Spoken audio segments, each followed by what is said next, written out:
चलिए आगे बढ़ते हैं। सौरभ कुमार की हमारे पास क्वेरी आई है व्हाट्सएप के जरिए। अजीत, इनके पास बीईएल के शेयर है, 20 की क्वांटिटी है, 415 के भाव पर इन्होंने लिया था। आई थिंक एक और शेयर इनके पास है, वेदांता का है, 8 की क्वांटिटी में इन्होंने लिया था और 453 की इनकी खरीद है। इन दोनों स्टॉक्स पर क्या नजरिया होगा? हालांकि इन्होंने हमारे साथ इनका नजरिया शेयर नहीं किया है, लेकिन आप लॉन्ग टर्म और शॉर्ट टर्म दोनों पर राय दीजिए। वेदांता में अभी 245 का इनको प्रॉफिट है क्योंकि शेयरों की संख्या बहुत कम है। एक बार राय दीजिए इन दोनों स्टॉक्स पर। बिल्कुल, देखिए मेटल एज अ पैक तृप्ति काफी अच्छा परफॉर्म कर रहा है। इनफैक्ट अगर कुछ एक सेक्टर्स की हम बात करें, चाहे वो मेटल है और ऑयल एंड गैस है और आपका from the PSU banking space, काफी हद तक आपको बैंकिंग में और डिफेंस काउंटर्स में भी ट्रैक्शन देखने को मिल रहा है। बट इन सब में जो स्टैंड आउट हुआ है वो मेटल पैक हुआ है, बिकॉज यहाँ पे ब्रॉड बेस रिकवरी देखने को मिली है। वेदांता भी अपने रिकॉर्ड हाइस के पास आ गया है। ऑलमोस्ट जो मैं देख पा रहा हूँ, करीब करीब साल भर के ऊपर का कंसोलिडेशन यहाँ पे एंड हुआ है। तो डेफिनेटली बने रहने की राय होगी। जैसे कि आपने बताया कि कम क्वांटिटी है, अगर चाहें तो यहाँ पे और ऐड कर सकते हैं। 465 मेरे हिसाब से आपका एक स्टॉप लॉस रहेगा। ग्रेजुअली इसमें करीब 520 से लेकर 550 तक के टारगेट्स भी यहाँ पे पॉसिबल हैं। तो वेदांता में बने रहने की राय होगी, आप ऐड भी कर सकते हैं विद द गिवन लेवल्स। तो वेदांता में बने रहने की डिफेंस स्पेस में से जी जी जी बीएल की बात, या डिफेंस स्पेस में अगर बीईएल और एचएएल, ये दो बड़े नाम हैं जहाँ पे की कंसिस्टेंसी दिख रही है। मीन से डिक्लाइन के टाइम पे पार्टिसिपेट ना के बराबर है और जब भी रिकवरी आती है सबसे पहले ये रिकवर करते हैं। तो इसमें भी बने रहने की राय होगी। जब भी ये 420 के लेवल्स को ब्रेक करेगा तो एक बार 435 से लेकर 440 तक के लेवल्स यहाँ पे पॉसिबल हैं।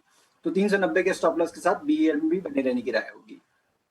बीएल और वेदांता दोनों में फिलहाल आपको बने रहने की राय मिलती हुई आने वाले वक्त में यहाँ पर बड़े लक्ष्य हासिल हो सकते हैं।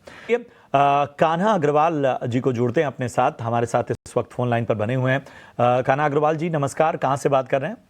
हाँ जी नमस्कार सर, अलीगढ़ से सर। अलीगढ़ से बात कर रहे हैं, क्या करते हैं कान्हा? हाँ सर, मैंने सर ये टाटा मोटर्स के शेयर लिए थे। अच्छा, 1600 शेयर, 667 रुपए की सर मेरी पाएंगे। ठीक है।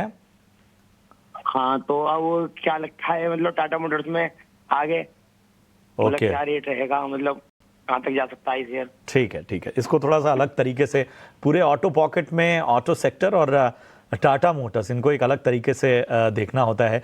लगातार जो न्यूज़ फ्लोज रहे हैं, तमाम डेवलपमेंट्स हुई हैं, उस हिसाब से भी बताएं अजीत। टाटा मोटर्स 667 की बाइंग इनकी रही है, क्या रवैया रहेगा, क्या नजरिया रहेगा? बिल्कुल प्रशांत, पहली चीज कान्हा जी की, जो टाटा मोटर्स का बिजनेस था वो दो पार्ट में अब डिवाइड हो गया है, आपका कमर्शियल व्हीकल और आपका पैसेंजर व्हीकल का। तो आपके पास अब दूसरे कंपनी के शेयर्स भी आ जाएंगे, 1:1 के रेशियो में बेसिकली ये डिवीजन हुआ है।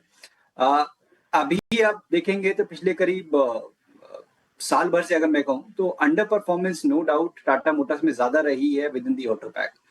मीन्स बीच बीच में आपको रिकवरी रिबाउंड जरूर देखने को मिले हैं, बट जिस तरीके से हमने देखा है बॉयंसी आपका एमएनएम, आयशर, टीवीएस, ये बड़े नामों में, वहां पे कहीं ना कहीं इसमें अभी बहुत कुछ होना बाकी है। तो मेरे हिसाब से आपका अगर शॉर्ट टर्म का नजरिया है तो आपको डेफिनेटली स्विच कर देना चाहिए दूसरे जो परफॉर्मिंग काउंटर्स हैं, जैसे कि हमने नाम लिए एमएनएम, मारुति, आयशर, यहाँ पे आप फोकस कर सकते हैं। बट अगर आप लंबी अवधि के लिए हैं, ऑलरेडी इन्वेस्टेड हैं और कुछ टाइम और स्पेंड करना चाहते हैं, तो मेरे हिसाब से अभी करीब 6-8 महीने का देख लीजिए कि रिजल्ट सीजन कैसे पैन आउट होता है इसका, उसके बाद एक कॉल लीजिएगा, क्योंकि काफी हद तक अंडर परफॉर्मेंस दिखा चुका है। तो हो सकता है एक रीबाउंड की पॉसिबिलिटी बने आने वाले टाइम में।